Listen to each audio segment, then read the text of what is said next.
नमस्कार दोस्तों, आर्टिस्ट महेश वैष्णव में आपका स्वागत है। और कैसे हैं आप लोग। और आज हम बात करेंगे कि इन जिहादियों का इलाज क्या है। क्या बुलडोजर से इलाज होगा। आज जावेद पम के ऊपर मकान पर योगी जी ने बुलडोजर चलाया है, तो कुछ हद तक दहशत तो होगी इनके मन में, पर पूरा इलाज संभव है, क्योंकि इस कौम की फितरत ही कुछ ऐसी है कि बस जो ठान लिया। ये चाहते हैं कि शरीयत के हिसाब से हर बात का फैसला हो। ये जिद है इनकी, और इनके नेताओं ने इनको भड़काया है। तो कोई इलाज इनका इस तरह से हो पाएगा लगता नहीं है। भाई कुछ क्या होगा, ये मरने के लिए तैयार हो जाएंगे। इस निंदा मतलब सर तन से जुदा, ये इनका है। जबकि कायदा क्या है कि एफआईआर दर्ज हो गई नुपुर शर्मा के लिए, उसने कुछ ऐसा गलत कहा नहीं है। उसके बावजूद भी जो मौलाना वगैरह है या काफ़ी मौलाओं ने ये चीज़ बोली है, वही कोट की उसने, और जो किताब में लिखा वही कोट की। और कहीं उसने मर्जी से कुछ बोला नहीं, क्योंकि हम लोग जो हिंदू हैं, हमने कोई कुरान पढ़ी नहीं है, हमने जो सुना है यूट्यूब पे वही बात हुई कही है। तो यही चीज़ नुपुर शर्मा ने बोली है। दोस्तों, बड़े दुख के साथ कहना पड़ रहा है कि जैसे कमलेश तिवारी को, अगर इनकी गिरफ्तारी की मांग है, अगर गिरफ्तार हो भी जाती है नुपुर शर्मा, तब भी हम मानेंगे नहीं। और नुपुर शर्मा के लिए जैसे कमलेश तिवारी के साथ हादसा किया वो करने की कोशिश करेंगे। डर इसी बात का दोस्तों, इनका पूर्ण इलाज होना चाहिए। अब वो इलाज क्या है, ये भारत सरकार को सोचना चाहिए। अभी आप देख लो कि रांची में जो भी हिंसा हुई है, तो हेमंत सोरेन जो मुख्यमंत्री है वहाँ के, और कांग्रेस समर्थित सरकार है, तो कांग्रेस तो हमेशा हिंदू विरोधी रही है। एक भी एफआईआर अभी तक दर्ज नहीं हुई है रांची में, जबकि 2-3 जने की डेथ की खबर आ रही है। वहाँ पे मंदिर तोड़ने की कोशिश की, मंदिर के ऊपर पेट्रोल बम छोड़ा, फेंका इन लोगों ने, मंदिर जलाने की, मूर्ति तोड़ने की कोशिश की। अब बात यहाँ हो रही है नुपुर शर्मा की। पाकिस्तान में मंदिर तोड़ा गया भगवान शिव का, और अरब देशों में तो उसका क्या है कि भारत का सामान लेने के लिए बहिष्कार कर दिया, जबकि उनको भी पता नहीं कि हिंदी में क्या कहा। वो हिंदी समझते भी नहीं है जो अरबी लोग हैं, कि नहीं इस निंदा की इन लोगों ने ये प्रोपेगेंडा फैलाया है। अब जैसे कुवैत की बात बताते हैं, तो भारत में जिस तरह से इन्होंने प्रदर्शन किया, जिहादियों ने आतंक मचाया है, तो कुवैत में भी कोशिश कर रहे थे। तो कुवैत में उनके पासपोर्ट रद्द कर दिए, उनको वापस भेज रहे हैं। उन कुवैत वालों का यही कहना है कि भाई हमारे कायदे कानून से रहना पड़ेगा आपको। ये भारत में जो तुम्हारा चलता है लल्लू पंजू है, ये करते हो तुम लोग, और जो आतंकवाद फैलाते हो, ये यहाँ नहीं चलेगा। तो ये कुवैत की तरफ देख रहे थे कि नहीं भाई कुवैत हमारा वो इसमें समर्थन करेगा। तो जिन भी लोगों ने वहाँ पे प्रदर्शन किया है वो भी गलत किया है, वो भी गलत माना है कुवैत सरकार ने, और भारतीय मुसलमान को वहाँ से रवाना कर रहे हैं। अब रही बात इनका इलाज क्या है।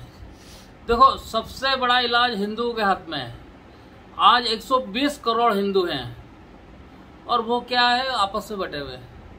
आज अखिलेश यादव, जिसकी औकात हो गई है, जो यूपी का मुख्यमंत्री पुराना, वो बोलता है कि सब शांतिपूर्ण ढंग से कर रहे थे प्रदर्शन, और एक किस कानून की तहत मकान तोड़ रहे हो, बुलडोजर चला रहे हो, और मासूम लड़के लगते हैं उसको। अरे उसके बाप को तो, मुलायम सिंह को तो, जो रेपिस्ट थे बॉम्बे में, वो भी मासूम लड़के लगे थे कि बच्चों से गलती हो जाती है। क्या करें, बच्चों से गलती हो जाती है, मतलब छोड़ दे उनको। ये पत्थर फेंक रहे हैं, तो योगी जी जो कानून व्यवस्था ढंग से चला रहे हैं, तो अखिलेश यादव उन पर सवाल उठा रहे हैं। नहीं, ये कैसे कर रहे हैं आप, ऐसे इस तरह से तो आप नहीं कर सकते हैं, ये तो कोर्ट का, संविधान का के खिलाफ काम कर रहे हैं। मकान तोड़ना है, बुलडोजर चलाना है। अब एक बात है कि अखिलेश यादव जो समाजवादी पार्टी में हिंदू नहीं है, और इसी अखिलेश यादव ने जब ज्ञानवापी में जब शिवलिंग निकले हैं और तब बोला था कि किसी भी मंदिर में किसी पत्थर पे सिंदूर लगा दो तो भगवान मान लेते हैं, हिंदुओं में तो ऐसा है, मतलब हिंदू आस्था का मजाक उड़ाया था अखिलेश यादव ने। तो दोस्तों ये सोचो कि सपा में समाजवादी पार्टी में हिंदू नहीं है, पर नहीं हिंदू हैं, पर अखिलेश यादव, मुलायम सिंह यादव, इनको लगता है हिंदू बेवकूफ है, इतना कुछ करने के बाद भी हमें वोट देंगे, और वो देते हैं। हिंदू में अगर जरा सी बात पे सारे वर्ल्ड के मुसलमान एक है, हिंदू में भारत में भी राम भक्तों के ऊपर इस नालायक मुलायम सिंह ने गोलियां चलवाई और घर से निकाल के मारा, फिर भी हिंदू एक नहीं हुए, फिर भी उस पार्टी को वोट दिया और मुख्यमंत्री बनवाया, अखिलेश यादव बना और ये वापस सत्ता में आई। तो ये हिंदू की कमी है। इसका सबसे बढ़िया इलाज है कि जैसे मुसलमान करते हैं अपने धर्म के प्रति नियम बना रखा है कि हमारे धर्म के लिए कुछ बोलोगे तो आपसे वैसे ही निपटेंगे जैसे मुसलमान निपट रहे हैं, या उसको वोट नहीं देंगे। अगर ये भी डिसीजन ले लेना तो इसका इलाज पॉसिबल है। अब समाजवादी पार्टी में हिंदू है, अब वो डिसीजन ले लेगा अगर हमारा नेता अगर तुम हमारे धर्म के लिए बोलोगे तो हम आपको वोट नहीं देंगे। एक मिनट में अक्ल ठिकाने आ जाए। जब राम भक्तों को गोली चलवाई तो सारे हिंदू, भले समाजवादी हो कांग्रेस हो, सबके निकल जाते तो इलाज हो जाता। वो कभी नेता भूल के भी, जैसे मुसलमानों के लिए भूल के नहीं बोलते ना, कि उनको पता है कि मुसलमान कट्टर है, एकदम खिलाफ हो गए तो सारे वोट बैंक जाएगा, तो वैसा हिंदुओं के लिए होना चाहिए। तो हिंदू आपस में बटा हुआ है। हिंदू अगर पड़ोस में भी अगर किसी हिंदू के साथ मारपीट हो रही है, कोई मुसलमान आके मारता है तो नहीं निकलते हैं, और वहां पे तो पुलिस वाला भी अगर मुसलमान एक को मारेगा तो 50 खड़े हो जाएंगे। इस चीज की कमी है। तो जो भी समाजवादी पार्टी में हिंदू है उनको आवाज उठानी चाहिए कि अखिलेश यादव तेने ये कैसे बोला है। नहीं चलो आवाज मत उठाओ, बोलो कुछ मत करो, तो पार्टी छोड़ दो। ये राहुल गांधी, आज देश जो भुगत रहा है राहुल गांधी की नीतियों के कारण भुगत रहा है, क्योंकि राहुल गांधी की पार्टी के कारण।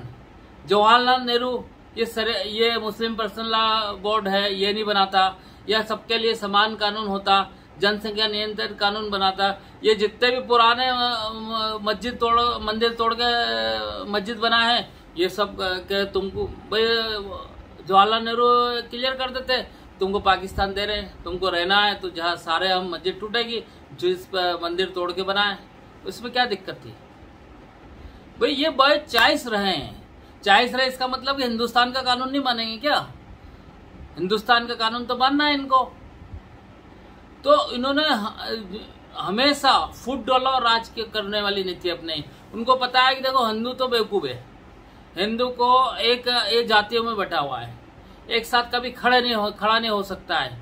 अब जब मुलायम इस अखिलेश यादव की बात बताई, जो आज का ही बयान है कि भाई वो शांतिपूर्ण कर रहे थे और इस तरह से मारा जाना न्याय संगत नहीं है। मतलब पत्थर मारे, जान से मार दे। पुलिस वाले जो अभी रांची का वीडियो आया है, पुलिस वाले कैसे डरे थे, सर फोर्स बना रो रहा था पुलिस वाला, मेरे पेट पे लग गए, मेरा फोन टूट गया, जान से मार दे। कब तक इंतजार करे? उनको मतलब प्रसाद नहीं देवे? हर थाने में प्रसाद बढ़ रही है जिहादियों को। तो ये जो अखिलेश यादव का मैंने बताया है। अब इसके अलावा अब कांग्रेस का देख लो, कांग्रेस का भी यही है। अगर कांग्रेस जो देश हित में काम करते हैं, सर्जिकल स्ट्राइक करते हैं, तब भी मोदी जी से सबूत, उनको बस मोदी जी का विरोध करना है, और मोदी जी के विरोध के साथ देश का विरोध कर लेते हैं ये लोग। इन लोगों ने कभी ये नहीं सोचा कि भाई इन्होंने अपनी सत्ता का सोचा, इन्होंने मुस्लिम वोट बैंक सोचा। इनको पता है कि जो हिंदू है वो तो हमारे साथ है ही है, क्यों हिंदू तो बेवकूफ है। उनके साथ जो भी हिंदू है कांग्रेस के साथ, उनको पता नहीं लग रहा है कि हमारे देवी देवता के लिए बोल रहा है, या हमारे देश के लिए हमारा नेता देशद्रोही जैसी भाषा बोलता है, तो वो पार्टी छोड़ के और उस पार्टी को वोट देना चाहिए, भले ही वो कोई भी पार्टी हो। कि जो देश की रक्षा के लिए काम करे, हिंदुओं की रक्षा के लिए काम करे, निष्पक्ष काम करे, निष्पक्ष बात करे, निष्पक्ष फैसले ले। पर ऐसा हो नहीं रहा दोस्तों। सभी पार्टियों को, जैसे ममता बनर्जी है, अब ममता बनर्जी को नहीं पता है कि भाई हमें हिंदू के लिए तो बोल सकते, मुस्लिम के लिए कभी नहीं बोलती। अभी भी बोल रही है वो ममता बनर्जी कि नहीं नहीं नुपुर शर्मा की गिरफ्तारी होना चाहिए, ये होना चाहिए। अब वहीं पे दंगे हो रहे, और वहीं पे आज भी काफी नदिया गांव में दंगे हुए, काफी बवाल मचा, ट्रेन तक रोक दी, और सारे भागते फिरे ट्रेन के पैसेंजर, उनको जान का खतरा था। ममता बनर्जी बोल रही है कि तुम हमारा क्या क्यों कर रहे हो, मोदी क्या करो ना, दिल्ली में करो, वो उसने फैसला किया है। तो ये जो राजनीतिक है, राजनीतिक के लिए, सत्ता के लिए किसी भी हद तक गिर रहे हैं ये लोग। कभी इस देश हित के लिए सोच ही नहीं सकते हैं। ये राहुल गांधी का बता दिया। अब आप बताओ अशोक गहलोत राजस्थान में, तो उस मौलाना को जिसने सर तन से जुदा और जान से मारने की धमकी दी, रेप करने की धमकी दी नुपुर शर्मा को, उसको अभी तक एफआईआर नहीं लिखी गई है राजस्थान में, दिल्ली में लिखी वो। और ये इतने, अब हिंदुओं तुम पहचानो, ये क्या किस तरह से राजनीति कर रहे हैं। कम से कम पार्टी, अपना पार्टी ठीक है कि भाई हमारे कांग्रेस को देंगे या सपा को देंगे या तृणमूल कांग्रेस को देंगे या किसी को भी देंगे, पर ये किस हद तक गिर रहे हैं, ये बिल्कुल हिंदू विरोध में बोल रहे हैं, ये निष्पक्ष बात नहीं बोल रहे हैं, तब तुमको उस पार्टी को वोट देने का क्या मतलब है। जब तक ये देश के हिंदू एक नहीं होंगे तब तक कुछ नहीं हो सकता है। जब तक सारे हिंदू बोल के एक हो जाए और बोले ये हमारी शर्तों पे होगा, हमारे भगवान को कोई गाली देगा तो बर्दाश्त नहीं होगा, भले वो हमारी पार्टी का हो या सामने वाली पार्टी का। ये हिंदू की टर्म्स कंडीशन होना चाहिए। मुसलमानों में ये चीज है कि वो उनके लिए कुछ बोलोगे, आप उनके धर्म के लिए कुछ बोलोगे, एक साथ खड़े होते हैं, वो एक साथ खड़े होते हैं। और इसलिए कांग्रेस, उनको पता है कि हमारी पार्टी कांग्रेस है या सपा है, क्योंकि ये तो हिंदुओं के खिलाफ है। ये मुसलमान लोग अच्छे से जानते हैं। ये समाजवादी पार्टी को वोट देते हैं अधिकतर मुसलमान यूपी में, और देश में अधिकतर कांग्रेस को वोट देते हैं मुसलमान, और बंगाल में इस ममता बनर्जी को वोट देते हैं, और सारे हिंदू विरोधी है। हर फैसला इनका देख लो, कोई भी फैसला देखोगे तो इसमें हिंदू के हित में कोई चीज नहीं है। वहां पर ममता बनर्जी ने पिछली बार थे तो दुर्गा पूजन नहीं कर सक रहे थे, ये जुलूस निकाल सकते हैं, हिंदू जुलूस नहीं निकाल सकते हैं। ये कोई अब क्या बोलते हैं, जैसा आज मैंने ये बात कही तो लोग, या हिंदू ने बात की तो बोलते नहीं नहीं ये तो हिंदू मुसलमान कर रहे हैं, हिंदू मुसलमान कर रहे हैं। अरे हिंदू मुसलमान नहीं कर रहे हैं, निष्पक्ष बात कर रहे हैं। और इसमें क्या हिंदू मुसलमान है, अगर उनको मुसलमान का जुलूस निकालने का हक है तो हिंदू को भी है। अगर मुसलमान को अपने देवता पैगंबर की पसंद नहीं है, बुराई या निंदा करे या कोई गलत बात करे, तो हिंदू के लिए कैसे हुई। और ये बात अगर निष्पक्ष है कोई नेता, अखिलेश यादव, ये अरविंद केजरीवाल, राहुल गांधी, ममता बनर्जी, तो वो निष्पक्षता से बात करते। आज नुपुर शर्मा की बोल रहे तो तहसील रहमानी, जिसने उकसाया है, जिसने शिव के लिए बोला है, हमारे भगवान को गाली दी है, उसके लिए भी कार्रवाई के लिए मांग नहीं कर सकते। पर ये निष्पक्ष नहीं है। ये लोगों को समझना चाहिए, हिंदुओं को समझना चाहिए, और एक स्वर में हिंदू को एक साथ खड़े होना चाहिए। नहीं तो ये थोड़े दिन में बहुत ज्यादा हालत खराब होने वाली है देश की। और ये आगे चंद दिनों में नुपुर शर्मा के साथ कुछ भी कर सकते हैं, अगर सही ढंग से अभी फैसला लेने का वक्त है। और मोदी जी सोच रहे हैं कि चलो इनको ठंडा करके कर दो, तो नुपुर को गिरफ्तारी कर लें, या बीजेपी सोच रही होगी या योगी जी सोच रहे होंगे कि भाई हम ऐसा कर लें। ये मानने वाले नहीं है। इनको तो मोदी और योगी और ये लोग जो अमित शाह काम कर रहे हैं ना, उसके खिलाफ ही करना है, क्योंकि इनको पता है कि निष्पक्षता से कर रहे हैं। ये पाकिस्तान को भी डट के जवाब, क्योंकि इनके दिल में पाकिस्तान बसता है, तो पाकिस्तान को भी मोदी ढंग से निपटा रहा है। और बांग्लादेश, मतलब सबसे आंख में आंख डाल के बात कर रहे हैं मोदी जी। तो दोस्तों, हिंदू को सबको एक होना है और हमारी नुपुर शर्मा को बचाना है। नुपुर शर्मा के ऊपर आज भी नहीं आना चाहिए। अगर आज आ गई तो मोदी जी आपकी सत्ता को धिक्कार है, योगी जी आपको सत्ता को धिक्कार है, अमित शाह आपको सत्ता को धिक्कार है। ऐसी कौन सी उसने गलत बात बोल दी? और अगर इस अबला के साथ खड़े नहीं हुए तो फिर क्या है, क्या मतलब है? उसकी रक्षा की जवाबदारी मोदी जी किसी भी तरह से होनी चाहिए, क्योंकि उसने कोई गलत बात बोली नहीं है। और गलत बात तो बहुत हमारे ज्ञानवापी शिवलिंग जो निकला है उसके लिए मुस्लिमों ने बोली है, तब भी हम कानून का सहारा ले रहे हैं। बरसों से हमारे कितने मंदिर तोड़ के मस्जिद बनी हुई है, और हमारा हिस्सा पाकिस्तान जो अपने भारत का दे चुके हैं, उसके बाद भी हम न्याय की भीख अदालत से मांग रहे हैं। राम मंदिर कितने त्याग के बाद मिला, हमने कोई हिंसा नहीं की, नहीं तो हम तो हिंसा करके ना मार काट करके कर सकते थे, इतने ज्यादा होने के बाद भी। और ये हमारी कमजोरी से मानी गई है। इसलिए मेरा एक ही आह्वान है हिंदुओं से कि एक होगे तभी इसका रास्ता निकलेगा। जब तुम एक होगे और एक स्वर में बात करोगे और एक ही फैसला करोगे, तब सारी राजनीतिक पार्टियां आपके डर आएगी, आपसे डरेगी, आपकी बात मानी जाएगी। आपके देवता को, भगवान को कोई बोलेगा तो उसका फैसला आपके पक्ष में होगा, और आप किसी की हिम्मत नहीं होगी कि आपके देवी देवता के लिए कोई बोल सकता है। और इसलिए सब हिंदुओं को एक होना चाहिए, और एक होके ही क्रांति आ सकती है। तो मेरा यही आह्वान है कि अब तुम तेरी मेरी छोड़ दो, जात पात छोड़ दो। जो देश में हो रहा हो खुली आंखों से देखो। ये सारी राजनीतिक पार्टियां हिंदू के साथ गद्दारी कर रही है, और सिर्फ एक मोदी जी और बीजेपी ही एक ऐसी पार्टी है जो कि हिंदू के लिए न्याय कर रही है। फिर भी अभी दबाव में है, तो हमको उनको सपोर्ट करना है। और अगर अपनी बीजेपी भी अगर हिंदू के खिलाफ जाती है तो उसके भी खिलाफ उठ खड़े होंगे। हम अपनी नई पार्टी भी बना सकते हैं कि हम 100 करोड़ हैं, 100 करोड़ से ज्यादा 120 करोड़ है। तो ऐसा, और अलग अलग नेताओं के प्रभाव में आके आप उनको, सोनिया गांधी है साहब, राहुल गांधी है या अखिलेश यादव है, अरे ये आपके आइडल हो सकते हैं, पर ये आप गलत करेंगे तो आपको उनके खिलाफ आवाज उठानी है और उनको वोट नहीं देना है। अभी खुद देख लो, अरविंद केजरीवाल, मोदी जी ने स्ट्राइक की थी तो उन्होंने क्या बोला था कि इसके सबूत नहीं है, और बड़ा इतना चालाक, इतना केजरी कि बड़े स्टाइल से बोलता, मोदी जी इनको सबूत क्यों नहीं देते? अरे सबूत दे दो, इतने आवाज उठा रहे तो। मतलब कह दिया और नहीं भी कहा, जैसा कि मोदी जी का हितैषी हो। और कुछ चीजें दोस्तों ऐसी होती है कि सारी चीजें सार्वजनिक नहीं की जाती, पर जो सत्ता में रहता है ये लोग जानते हैं तो उसी ने उसको दबाते हैं। ये राफेल के पीछे पड़ा था राहुल गांधी, उसको पता है कि राफेल पहले खाली आ रहा था, अब परमाणु अस्त्र रखने के लिए या पूरा भरा हुआ आ रहा है, तो उसके पैसे ज्यादा हैं, ये जानता है। और इससे चीन से मिला हुआ राहुल गांधी, तभी मतलब वो बोल रहा था मोदी जी चोर है, मोदी चोर है, कि कभी न कभी आवेश में आके और ये राज खोल देगा। उसको पता है कि खोल नहीं सकते मोदी जी।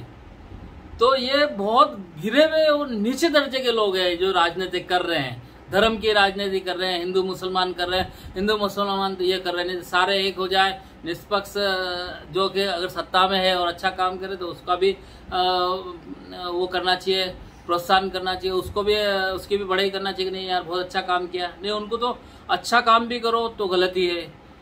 हर काम में बस मोदी विरोध करना, उसके लिए वो देश विरोधी भी बनने के लिए तैयार है। तो दोस्तों मेरा सबसे यही आह्वान है कि हिंदू सारे एक हो और एक मंच पे आए, और अपने एक साथ आवाज करेंगे तो सत्ता क्या, देश क्या, भगवान को भी झुकना पड़ता है, तो सबको झुका देंगे हम सबको एक होना होगा। और दोस्तों अगर मेरे विचार से सहमत है तो आप मेरे को सब्सक्राइब करें, लाइक करें, बेल आइकन को जरूर दबाएं, और जो भी इसमें कोई आप राय देना चाहते हैं, कमेंट देना चाहते हैं तो मेरे को कमेंट्स कर सकते हैं। दोस्तों मैं किसी का विरोधी नहीं हूँ, जो अच्छे काम करते हैं उसकी तारीफ करता हूँ, और जो मैं एक आम आदमी हूँ, मैं न्यूज पढ़ने वाला कोई न्यूज एंकर हूँ, जो आम आदमी के दिल में कोई चीज़ आती है वही मैं आपके सामने बोलता हूँ और वही वीडियो बनाता हूँ। तो धन्यवाद दोस्तों, मिलते हैं अगले वीडियो में। जय हिंद।